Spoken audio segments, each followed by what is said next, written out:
Hi everybody, welcome back to my channel. Today I am taking part in a reflection teacher tag that was started by three fabulous teachers, Ruth, Elisa, and Lita, and I will tag their or actually link their videos down below or their channels. Definitely check out their channels, all three great channels. So I'll go ahead and get started with the questions. Question number 1: what grade do you currently teach? Where did you go to primary, middle, high school? And is it in the same district? Okay, so right now I am not currently teaching. I am in pursuit of my very first teaching position as a secondary teacher, whether it be middle school or high school. Hopefully teaching business and English. Those are my content areas. I went to school in another state than what I live right now. So I actually am from Louisiana. So I went to my primary, middle, and high school was in a little town right outside of New Orleans. And so when I do teach, no, I will not be teaching in the same district as when I went to school back in the day. Question number 2: who were your most and least influential teachers? Well, I'll start with the most influential, which were my parents. My mother was my middle school librarian, and my dad, he taught high school math and social studies. Although I didn't ever have him, I didn't go to the same high school. I chose not to. Luckily, it wasn't in our zone, so I got to go where my brother and most of the other kids in our neighborhood went to school. So, other than them, I would have to say most of the teachers that I had who were nurturing were my most favorite. And that would be, one of them is Miss Smith. She was my 5th grade English language arts teacher.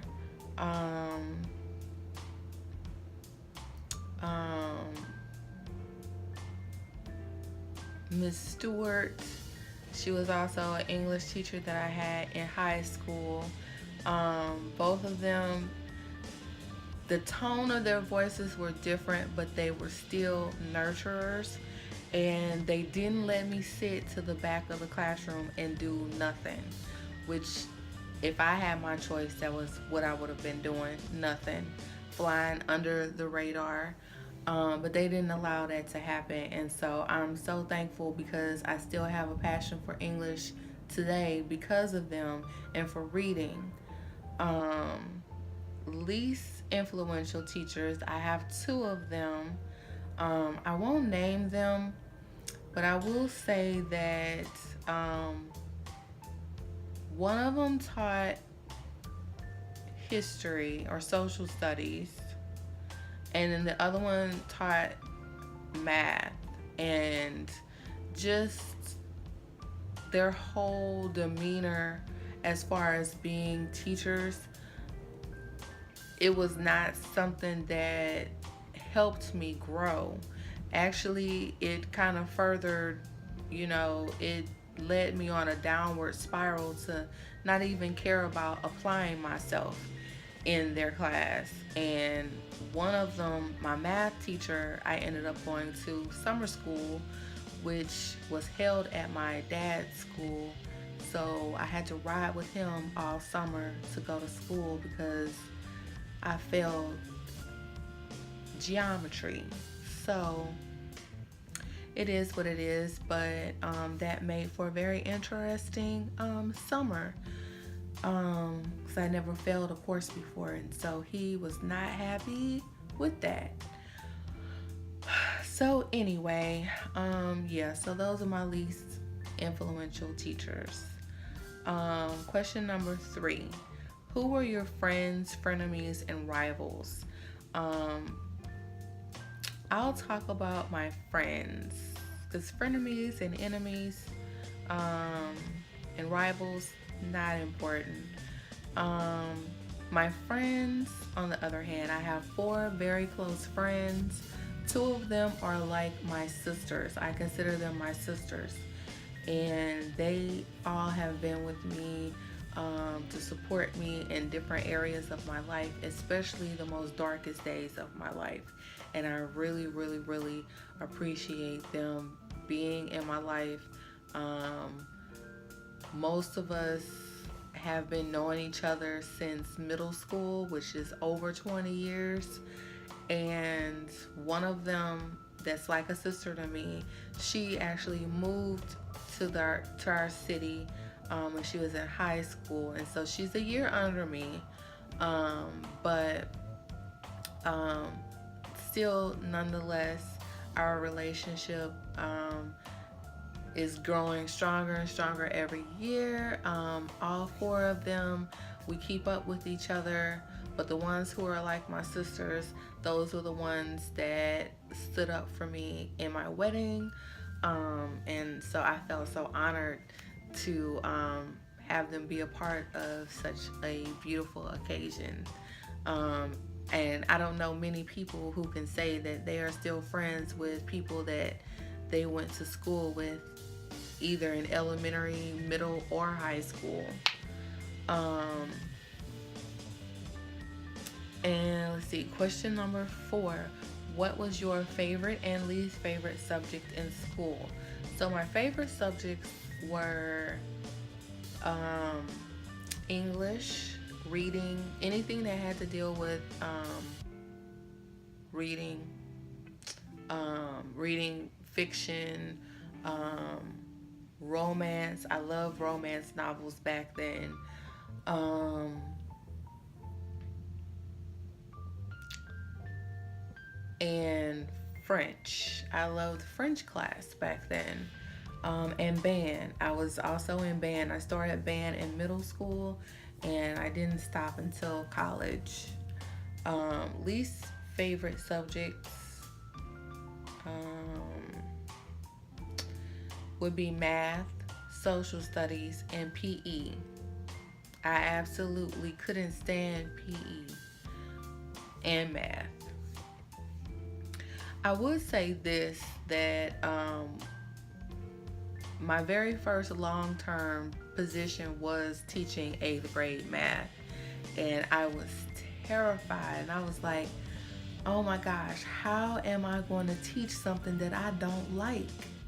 But you know, I said I'm going to do this because my dad was a high school math teacher. And so I'm like, there's got to be something to love about it if he likes it. And part of him is me. So I'm like, I'm going to give this a try. And I'm really glad that I did, because it did change how I feel about math. Because I was able to relate to how the kids felt. Like a lot of times it was like, I hate this. And inside I was like, me too. But then by the end of it all, they were like, this actually wasn't too bad. So, go figure. Question number 6. No, question number 5. What advice would you give yourself at this age? I would really say stop being lazy. Apply yourself more. Get out of the comfort zone and get to the front of the classroom. Stop going all the way to the back of the classroom. Sit somewhere in the middle to the front, but stop going to the back of the classroom and so you cannot be recognized. Become a little bit more outgoing and stuff. I wish I was more a part of other clubs, and I actually have my yearbook from when I was in the 6th grade. And so yeah, I see all of my friends, in being busy in different things, and then in high school them doing sort of like the same thing, but where is Stephanie in all of these things? I'm sitting back watching everybody else. That's not gonna cut it. And stop. um Limit your time with boys. You'll have plenty of time for boys after you get your schooling. um Question number 6. What was your personality like at this age? Has your personality changed? At this age, it's pretty much the same as what you see today. I'm not, except for I'm more vocal. I wasn't as vocal back then until you really pushed too many buttons, and then I unleashed the beast. Um, I didn't take anybody's mess. So I didn't really have too many rivals or frenemies or anything like that, because I didn't let people get too close to me. Um, but now I take a little bit more of a chance to get to know people and actually, appreciate them for who they are, like not who I want them to be, who they are. Um, let's see. Question number 7. What profession did you want to be at that age? And did you want to go to college? So at that age, I knew that I wanted to be my own boss. Like in middle school, I wanted to be my own boss. I wanted to be a fashion buyer. I used to have my mother's catalogs, and I would go through and I would choose things that I wanted to see up in my stores. I didn't see myself. I always told them that I didn't want to be a teacher. I didn't want to do what they did, and it was mostly because I was that kid to sneak in and just watch, and I would never tell what I saw, but I often saw them when they got ready to pay bills, and just kind of like the little struggle that they had to go through to make sure that me and my brother weren't lacking for anything. So just the whole thing of watching them pay bills, that was like, nah, I don't want to be having any strings of debt like that.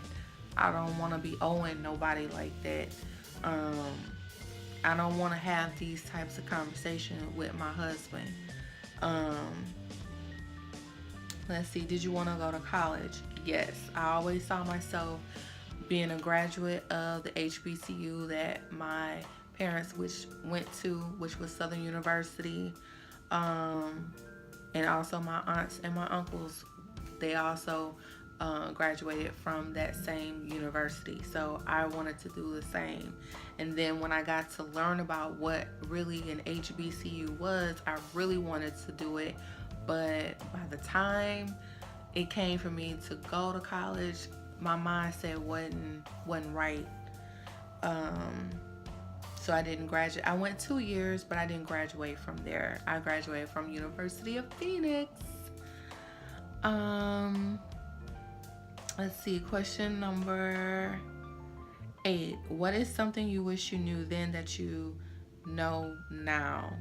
So I wish I would have known that my husband, the real person who I'm supposed to be with for the rest of my life, was going to find me and not me try to find him. And he was going to, I didn't have to do anything. I wish I would have known that I wasn't going to have my parents around forever. I wish I would have known that my brother wasn't going to be around forever. I wish I would have known to take more,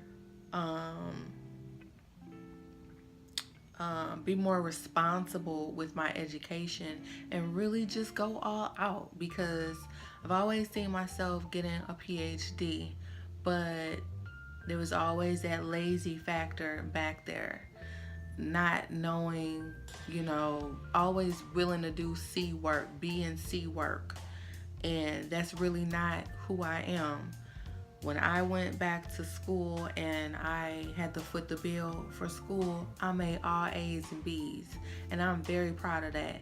And that is something that I showcase on every single solitary interview that I go on. I am very proud to show you my transcript. And I was like, that's really not who I am. I gotta flip the script on this, And then I wish I would have known that you're going to be someone's parent. Whether you birth them or not, you're going to be a parent, and you're going to have to be that role model. You're going to be a teacher, and you're going to have to be a role model for your students like your parents were to their students. Question number 9. Describe the picture thumbnail you chose. So this picture speaks volumes, and like I said, I still have my yearbooks from when I was in high school and from when I was in middle school. So middle school, this is actually the picture that I'm using. I was in 6th grade, and it really shows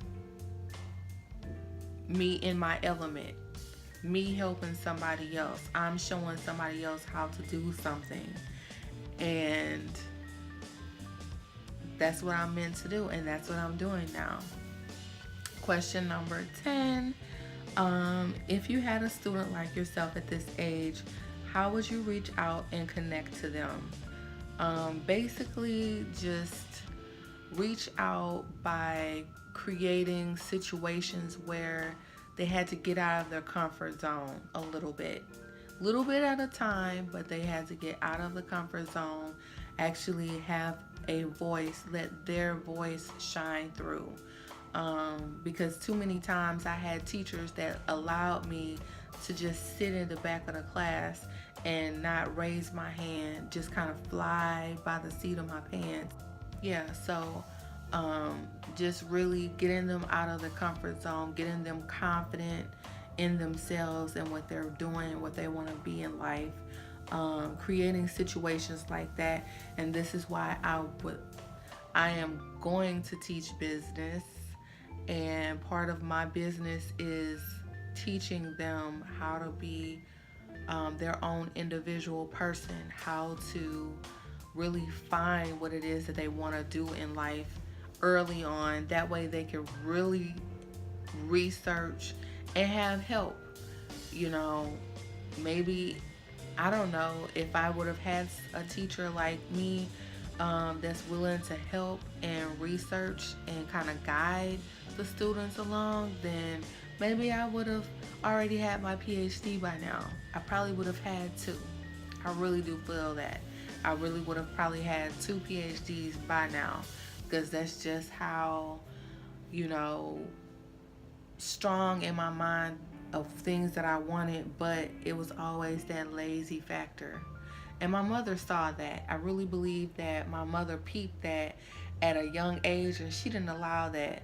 But I would just, ease up to my dad and try to sugarcoat it and just be like, yeah, I really tried my best, knowing that I didn't.